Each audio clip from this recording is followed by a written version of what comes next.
Welcome to the Owning Your Sexual Self podcast. I'm your host, Rachel Main, awesome wife and dog mom for life. I'm a sex therapist turned sex coach, and I run a successful business selling relationship enhancement products. I absolutely love talking about all things sex. So you can expect this podcast to explore all things related to women's sexual health because that's what I'm here for. I'm here to help you discover and embrace what brings you pleasure so that you can own your sexual self. If that sounds good to you, then keep listening and let's fucking do this. All right, I know you're probably wondering, what the fuck is a dripstick?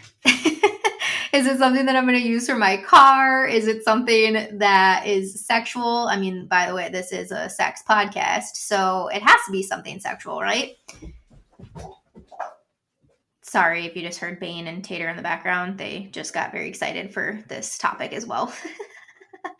But anyways, okay. So you all know we have we've made the decision not to have children, which means of recent. When I say recent, I mean August. As of August, Danny went forward with the vasectomy process. And then it was sometime in November-ish that we got the clear that everything was good and successful, which meant our sex life really changed moving forward from that. There is kind of no longer that worry of becoming pregnant, having sex during ovulation time, him finishing inside of me, anything like that, right? That worry has been taken away. And so that was an exciting time for us. We had been using condoms for, pretty solid, I would say like 6 to 8 months. Once I did decide to get off of birth control, we had to be more careful and stuff, knowing that we didn't want to have children. So when we kind of got the go ahead, it was, definitely exciting to say the least. And so this was something that was new for the both of us. And, that feeling of having literally come inside of you as a woman is not the most comfortable feeling. Now, I know you've probably seen it in porn. And if you've seen it portrayed in porn, right, the woman is like so excited that the man finished inside of her and it's like the hottest fucking thing ever. And I'm here to tell you that in real life, it's really not all that cool. And again, this is my personal opinion. By the way, this is my fucking podcast, so I will say what I want to say. So anyways, as we, again, have been delving into this side of our sex life even more, this cleanup process, this uncomfortableness has been occurring more and more for us.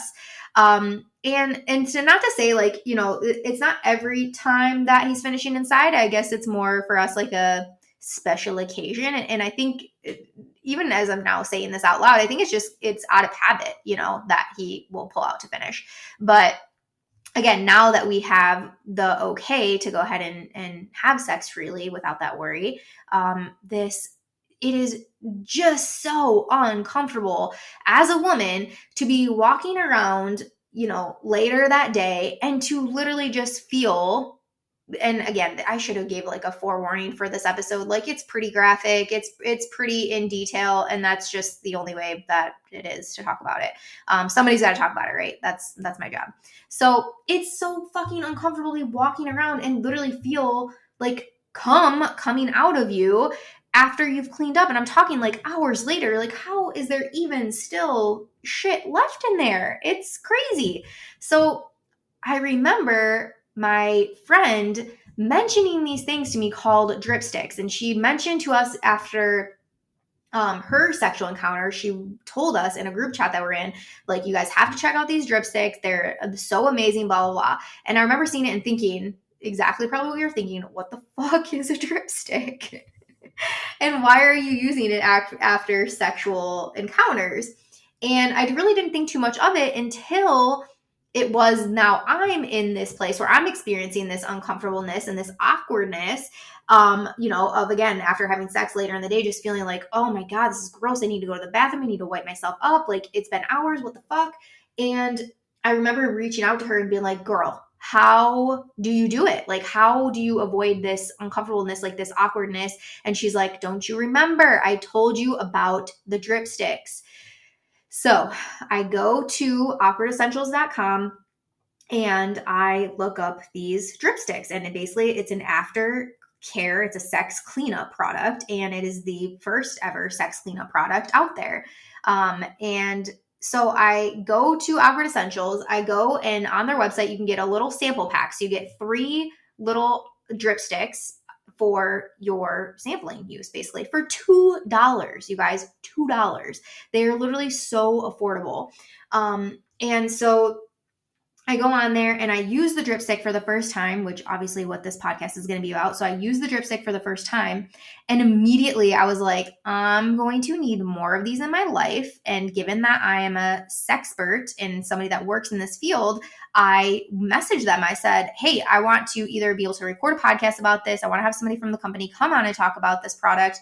And is there an affiliate process with this, right? Like, this is something that the company that I work for, we don't offer a product like this. And it's definitely something, and I should say we don't offer a product like this yet. Who knows what's coming down the pipe, but we never know what they have in the works. But yeah, I was like, this is definitely something that I can get behind. This is something that has made a difference in my life. And I know that there's other women out there that can benefit from this product. And lo and behold, this was in February, maybe even March, that I reached out to them to say, hey, yo, I need this affiliate link. I want to be able to share this with people. And I had a message in my inbox already from them from December that I never got back to them. They actually reached out to me and asked if I wanted to be an affiliate with their company. And I don't know why I didn't respond back to them. I get DMs all the time, you guys, for offers like that and stuff. And some of them, because I do work for the company, I do have a non-compete, like, the conflict of interest thing that I have to be careful around. So there are certain companies that I just cannot promote if they offer the same type of products that we offer. But again, Awkward Essentials, they only offer dripsticks. They only offer sex cleanup products. And so I'm very excited to be able to share this with you guys. And just kind of give you some information about a Dripstick, because as I said, after I use it my first time, I was like, oh yes, like I'm gonna need more of these. So to give you an idea, and if you follow me on social media, you see I have pictures of the Dripstick on there, showing you kind of what it is. I'll do some reels on it on how it's used and all that good stuff, so you have that information. Mostly you can find that on Instagram. Again, if you don't already follow me there, it's at the Rachel Main. But the Dripstick, here's your Dripstick instructions and info. It comes with little instruction cards for you. It comes with a little intro card and a thank you card from Francis, the Captain Awkward / founder of Awkward Essentials.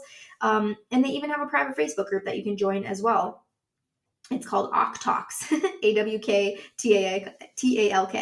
And I love it. It says right on here, it says, we keep it pretty weird, which I just appreciate so much. I love that there's companies out there that just make, this is a real thing, again, that women probably experience and have never had anything around it. It's like, and I don't necessarily want to insert a tampon and just be wearing a tampon around for the rest of the day, which before I knew or looked into Dripsticks, that's what I was doing for some of this time. Because again, it's just uncomfortable. It's annoying. I hated it.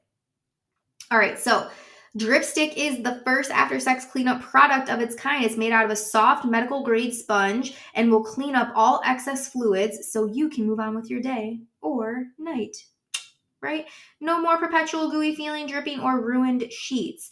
Dripstick is not a form of birth control. It is not an STD or an STI protection, and it is not a menstruation product. Okay, so when you get your Dripstick, it's going to come in this cute little package. It does very much look like a tampon. So it has a sponge on one end, and then it has just like a plastic little handle, basically for you to hold on to it. So it's going to come with a diagram too. So it's going to show you exactly how to use it. But basically, by opening up your package, you're going to grab that little handle. You want to make sure that you are peeing before and after using this product. Store that in a cool, dry place at room temperature. You want to avoid direct exposure to sunlight as well, or light rather. So when you remove it from its package, you want to make sure that you do not touch the sponge. Again, you want to keep this very clean and sanitary as much as possible. And so you're going to hold it by the little handle. While seated, you want to slowly and carefully insert the sponge into the vaginal canal. Maintain a grip on the handle. If insertion is difficult, wait a few moments until the fluids have really kind of reached the vaginal opening. So my first time, I want to kind of pause right here. My first time I used it, we got done having sex. I immediately got up and went right to the bathroom and used the Dripstick. I noticed in that first time that it did absorb most of the stuff, but it was like a couple, maybe like a half hour, 45 minutes later, that I still noticed just a little bit of drippage. And I remember thinking, what the fuck? This sponge is supposed to suck everything up. What is going on? And so then the next time I went to use it, I reviewed this little instruction card that they give you again and realized, okay, maybe I needed to wait a little bit longer. So my second and third time using this, I did wait a little bit longer. So I remember I just spent a little bit more time while I was going to the bathroom. I kind of just sat there for a little bit longer, just sitting in an upright position as you are when you're sitting, to kind of let gravity do its work and drain down more towards the vaginal opening. So I definitely highly recommend that. So that way you don't still have that uncomfortableness a little bit later. Like I said, even though it did absorb most of it, there were still things happening. All right. So then you're going to insert vaginally, and then you're going to gently twist the Dripstick around while it's still inserted vaginally. Twist as necessary. You're going to feel like you will feel it kind of getting more dry, if you will. But here's what I'll say. It is unlike a tampon. So if you've ever removed a dry tampon from your vagina, that is very uncomfortable. So the Dripstick is very, very soft. It's like I could like pet it on my face, not after I've removed it from my vagina, of course, but it is super, super soft. So when you're removing the sponge, you're going to feel it. You're going to feel the dryness kind of occurring. But as it's removing, it's got some lubrication on it. So it's not an uncomfortable removal like a, dry tampon really is. So you don't want to leave the sponge in there, for a long period of time. Like you don't want to insert the sponge and then go and walk around. Again, it's not to be used like a tampon. So sort of twist around until you feel good. You know your body best. So twist around a few times. I would say I'd probably twist 2, 3, maybe 4 times, full clockwise motion, and then move on. Then you want to basically, use your handle. You want to remove it from the vagina. Don't leave it in for longer than a minute. Pee after removing the product. Do not reinsert the product after you've already removed it. Okay, so it's not meant for reuse. So don't try to get the most for your money and rinse it out or anything like that. Just remove, put it back in its little plastic package, and then throw it away. Okay. If excess fluids remain, repeat the same steps with a new Dripstick, which is why you'll see, like I said, you could get a little sample pack, 3 of them for $2. They're super affordable on the Awkward Essentials website.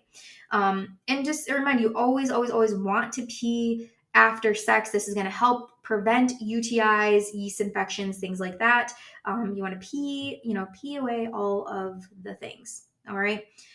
Now, it needs to be said that this is not intended to prevent infection, disease, or pregnancy. We already said that. It is a medical grade polyurethane sponge and a polypropylene, I think is how you say that, proline maybe, handle. And so it's safe.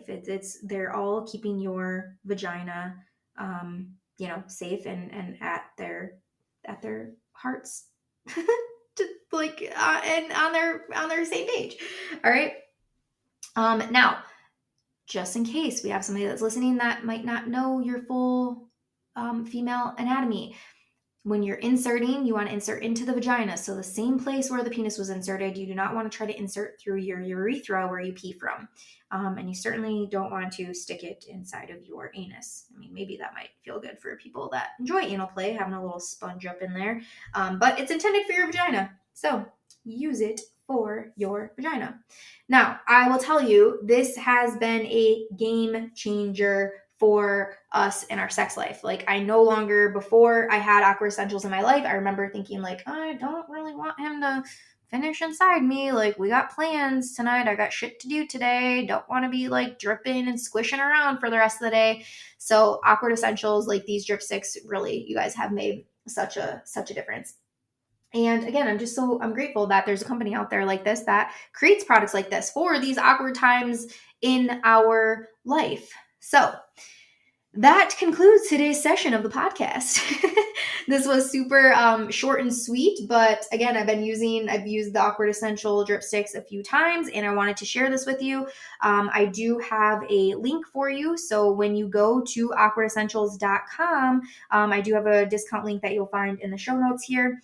And you can use code Rachel10 at checkout, and that's going to save you 10% on your order. So I appreciate you guys listening today. If you have any questions about the Dripstick, if you're a man listening to this and maybe your lady has a problem with you finishing inside of her for this reason, the Dripstick and getting them might be a good idea for you.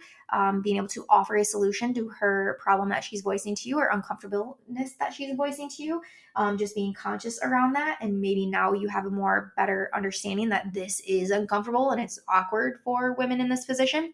And it's not, like I said, it's not so much like you've seen in porn. It's not this super hot, oh my God, thank you so much for coming inside of me feeling, I would say, is the majority of women's experience and thoughts around this. So, all right. Hope this was helpful. Again, just here, to bring up these conversations, bring up these topics about our sex lives that people often don't talk about. If you have any questions about the Dripstick, need the link, anything like that, shoot me a message on Instagram, shoot me an email, whatever works for you, and enjoy. I hope you have fun. I hope you have all the sex that your little heart desires and no more uncomfortableness, no more squishing around later in the day. All right. Enjoy. Thank you so much for listening to today's episode. If you loved it, be sure to subscribe so you never miss a thing. And if you loved it so fucking much, be sure to leave a 5-star review. I'll see you next week, and until then, keep owning your sexual self.